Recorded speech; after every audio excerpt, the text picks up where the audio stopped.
everyone and welcome back to Science Class 7 channel. Okay, so coming to question number 5 of exercises of chapter number 4 heat. Okay, question number 5 में है discuss why wearing more layers of clothes during winter keeps us warmer than wearing just one thick piece of clothing.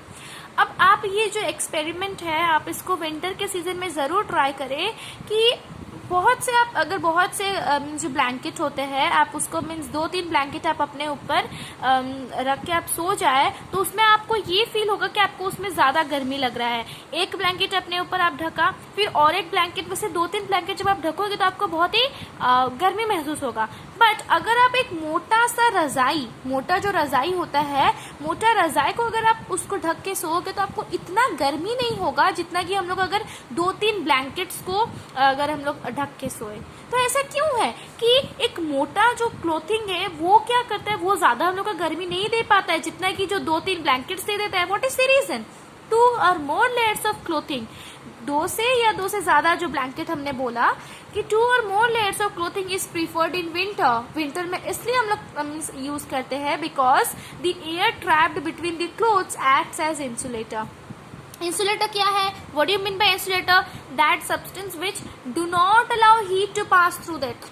Okay, so जो हम लोग 2 से ज्यादा layer का जो cloth हम लोग पहनते हैं विंटर में जो सोने के समय जो हम लोग 2 से 3 लेयर ब्लैंकेट को ढक के सोते हैं तो क्या होता है कि जो एयर जो है वो उनमें ट्रैप होता है. ठीक है, ब्लैंकेट में जो हम लोग का हीट का जो है हम लोग का बॉडी से हेयर जो हीट है वो ट्रैप्ड होगा और वो ट्रैप्ड होगा बाहर नहीं जाएगा. ठीक है, हम लोग को विंटर सीजन में ज्यादा गर्म का जरूरत होता है. तो अगर यहाँ पर हम लोग ब्लैंकेट अगर गुड कंडक्टर होता तो वो तो हीट को बाहर निकाल देता ना.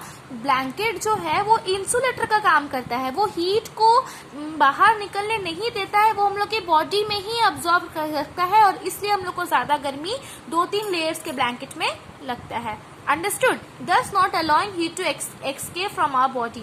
इसीलिए जब हम लोग 2 से 3 लेयर के क्लोथ्स नहीं तो कोई ब्लैंकेट को जब हम लोग ढक के सोते हैं तो क्या करते हैं कि जो हीट है जो हम लोग के बॉडी से हीट है और प्लस वो जो गरम दे रहा है वो सबको वो हम लोग के बॉडी में ही अब्सॉर्ब करके रखेगा, उसको बाहर निकलने नहीं देगा बिकॉज ये इंसुलेटर का काम करता है.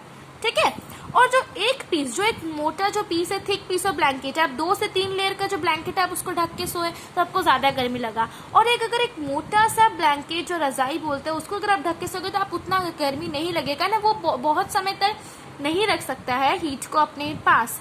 इसलिए जब हम लोग 2 से 3 लेयर के जो ब्लैंकेट को ढक के सोते हैं तो वो बहुत समय तक हम लोग को अब्सॉर्ब करके रखता है हम लोग का हीट को बॉडी में और बाहर निकलने नहीं देता है. Understood? This message clear to you? So this is question number 5. Question number 6 is related to diagram, so I have to show that. Okay? Yes. So question number 6 is look at figure 4.13. ये figure को आपको देखना है.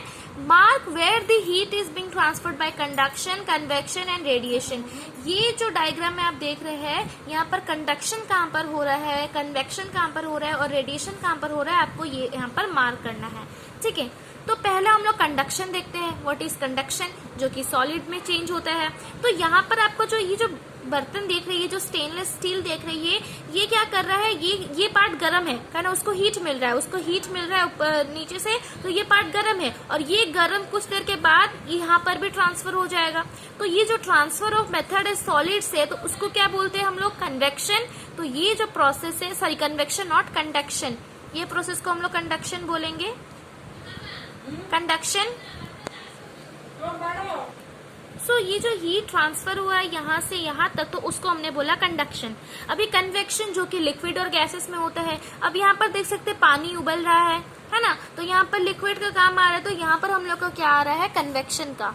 Convection process यहाँ पर हो रहा है. ठीक है, सो यहाँ पर जो लिक्विड का जो उबल रहा पानी तो वहां पर हम लोग का कन्वेक्शन काम आ गया. अभी बचा क्या है? रेडिएशन. रेडिएशन का मतलब जो कि किसी भी मीडियम का यूज नहीं करता है. तो यहाँ पर आप देख सकते हैं हीट यहाँ से यहाँ तक जा रहा है. ठीक है, और इसके यहाँ पर बीच में तो एयर है बट ये एयर के बिना भी जा सकता है, ये किसी का भी हेल्प नहीं लेता है रेडिएशन प्रोसेस. तो यहाँ पर जो हीट जा रहा है इधर ये जो स्टेनलेस स्टील को जा रहा है यहाँ पर तो इसको हम लोग बोलेंगे रेडिएशन प्रोसेस. हीट ट्रांसफर हो रहा है. ठीक है, जैसे हीटर में same radiation. Okay, understood. So this is radiation.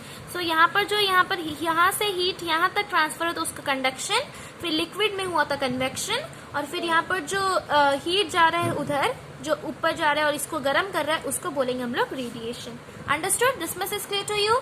So here we had completed question number 6 and question number 5 and 6 of exercises of chapter number 4 heat. Okay, in the next video we will be continuing the next questions. Okay, thank you.